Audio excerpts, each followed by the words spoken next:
Welcome back. कहानी की सहूलियत के लिए मैं बता देता हूँ कि इस कहानी का मुख्य किरदार मैं हूँ। आप मुझे ही बंदर मान के समझिएगा कहानी।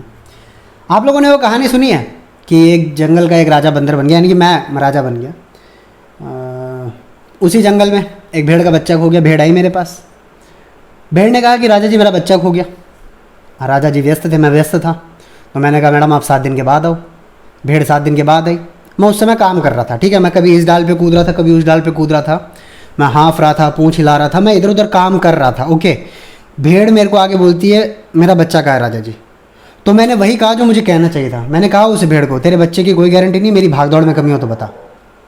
यही हो रहा है हर जगह पर, भाग दौड़ बराबर हो रही है। रिजल्ट, आउटपुट, इसका सोल्यूशन क्या है, किस प्राइस पर चीज़ें मिल रही है, उसके बारे में बात ना करो तो बेहतर होगा, क्योंकि कानों को सुनने को बढ़िया लगता है। Asset for monetisation. Public sector companies जो हैं भारत की, उनको मोनेटाइज किया जा रहा है असेट्स को। ये असेट का जो मोनेटाइजेशन है ये सरकारीकरण ही रहेगा, प्राइवेटाइजेशन नहीं है। ये खाली किराए पर दिया जाएगा। 26,700 किलोमीटर हाईवे किराए पर दिए जाएंगे, जिससे 1.5 लाख करोड़ की इनकम होगी। 400 रेलवे स्टेशन किराए पर दे दिए जाएंगे पब्लिक प्राइवेट पार्टनरशिप पर। 150 नई ट्रेनें चलाएंगी प्राइवेट। पावर ट्रांसमिशन लाइंस हमको बहुत कमा कर देगा। सरकारी कंपनियों की जो पाइपलाइंस है गैस है और ऑयल की, उसके बारे में भी बेचने का प्रयास किया जा रहा है। खेल के स्टेडियम उनको किराए पर दिया जाएगा। एयरपोर्ट्स, आप लोगों ने देखा होगा जो फ़्लाइट्स पहले 5,500 की थी वो अब 7,500 से कम की नहीं मिल रही है। लेकिन राष्ट्रभक्ति में आपको इतना कर्जा देना पड़ता है। मैं 108 रुपये का पेट्रोल भरा रहा हूँ। आयरॉनिकली ये 2,000 की महंगी फ़्लाइट भी मैं ही खरीद रहा हूँ। खैर, नेक्स्ट पॉइंट। टावर जो हैं BSNL के, MTNL के या उनकी जो फाइबर ऑप्टिकल लाइन्स हैं उनको भी रेंट पर दिया जाएगा। अब सवाल यहाँ पर है कि मेरे जैसे लोग इन सब चीज़ों को लेकर इतना नेगेटिव अप्रोच क्यों रखते हैं। हम मतलब इतना डरते क्यों हैं कि यार कोई काम कर रहा है राष्ट्र हित में तो हम उसको एकदम नेगेटिव अप्रोच के साथ क्यों देखते हैं। नेगेटिव अप्रोच के साथ इसके लिए देखते हैं क्योंकि फूड कॉरपोरेशन ऑफ इंडिया जिस खाने की गारंटी देती है, फूड सिक्योरिटी का जो आश्वासन देती है, उसको पिछले 2 साल से बजट के अंदर प्रावधान ही नहीं किया गया। फूड सिक्योरिटी बिल की जो सब्सिडी है उसका प्रावधान आप जानकर हैरान हो जाएंगे कहाँ से हो रहा है। जो आपकी नेशनल स्मॉल सेविंग्स फंड होते हैं, यानी आप जो NSC कराते हैं या KVP खरीदते हैं या सुकन्या समृद्धि अकाउंट खोलते हैं या जो भी करते हैं अकाउंट खोलते हैं, उसमें भारत का कॉर्पस अबाउट 16 लाख करोड़ रुपए का है। उस 16 लाख करोड़ में से 4 लाख करोड़ रुपया कर्जा दिया जा चुका है। उसी कर्जे से देश के गरीब इंसान को खाना दिया जा रहा है। मैं कह रहा हूँ कि मैं हालत ख़राब कर चुका हूँ अपनी 103 रुपये 105 रुपये का पेट्रोल भरा भरा के प्राइवेट और फ्री वैक्सीन लगवाने की। फिर भी लोग 800 रुपये 1400 रुपये की वैक्सीन लगवा रहे हैं। वो अलग बात है, मैंने मेरी वाइफ के 1480 रुपये का वैक्सीन लगवाया है, 1410 रुपये का। खैर, जाने देते हैं। सवाल की बात यह है कि आखिर जनता को बेवकूफ़ क्यों बनाया जा रहा है। बेवकूफ़ किसके लिए बनाया जा रहा है? क्योंकि भारत की अर्थव्यवस्था पटरी से उतर गई है। अब डेस्परेट अटैम्प्ट्स हो रहे हैं जॉब क्रिएशन के। आप इस चीज़ से तो स्वीकार करेंगे कि मैं, हो सकता है मैं लेफ्ट फंडेड हूँ, हो सकता है मैं राइट फंडेड हूँ, या हो सकता है मैं बकैत हूँ। मेरे को इच्छा होती है आप लोगों से बात करने की बिना किसी से पैसा लिए, और मेरे को आदत है बोलने की।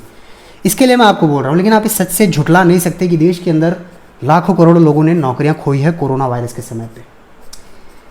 एक सच्चाई ये भी है कि आज से 7 साल पहले करीब 14 लाख पब्लिक सेक्टर एम्प्लॉयज़ थे, जो कि आज की तारीख में 9 लाख के आसपास रह गए हैं। यानी 5 लाख जॉब्स जो एग्जिस्टिंग थी वो भी कम हो गई है।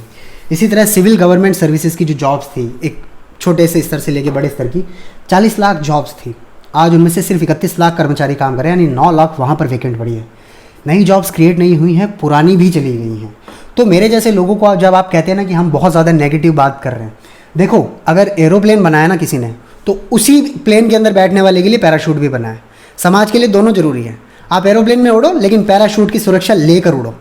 यही होता है बैलेंस और चेक्स। इसीलिए देश के अंदर CAG है, इसीलिए देश के अंदर सुप्रीम कोर्ट है, इसीलिए देश के अंदर लोकतंत्र है, पार्लियामेंट है, राज्यसभा है, लोकसभा है, विधानसभा है, प्रेसिडेंट है, मीडिया है।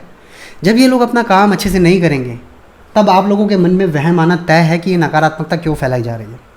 मैं उम्मीद करता हूँ असेट मोनेटाइजेशन का ये स्कीम देश के लिए बेटर हो, लेकिन बेटर ये डेस्परेट अटैम्प्ट्स ज़्यादा लग रहे हैं, ठीक है।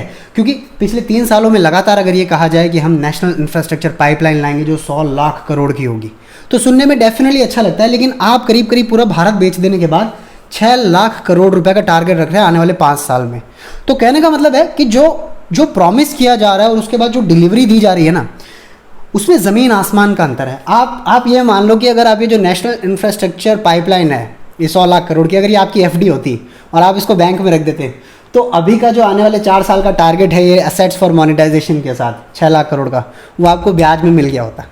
यानी मूल के बजाय ब्याज पे ज़्यादा डिस्कशन अब इस देश में हो रहा है, ठीक है। और आप ये समझना बंद कर दीजिए कि मैं पैसा लेके दूसरों के खिलाफ बोलता हूँ। आप पैसा दीजिए, मैं आपके पक्ष में भी बोल सकता हूँ, बट डिपेंड करता है कि क्या आप कीमत लगा पाएंगे। बहुत सारे लोग बहुत सारी चीज़ों को सस्ता समझ लेते हैं, कुछ चीज़ें सस्ती नहीं होती, मसलन तिरंगा। जय हिंद।